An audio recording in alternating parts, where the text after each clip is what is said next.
Надо. Терпи еще чуть-чуть. Покажи, я не буду. От него попробуй. Мое другое. Вот, смотри. Не.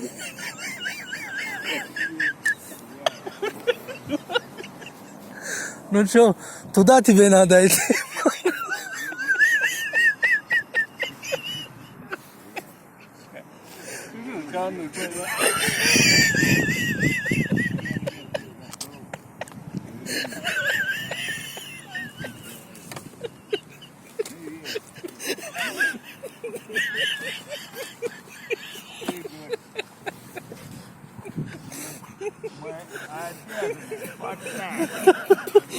Ну как? Что скажешь?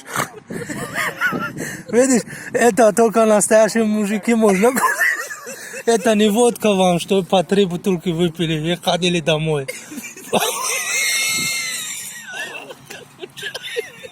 Жарко, да?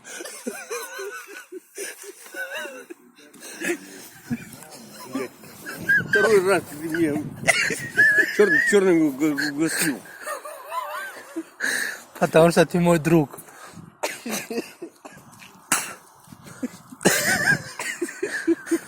Не.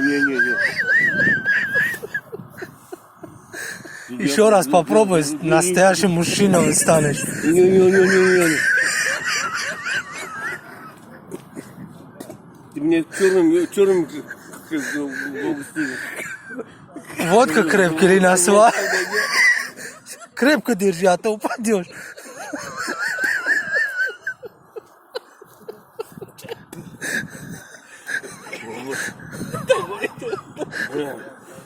Я мужик, что мог. Второй раз угостил. Можно, сейчас.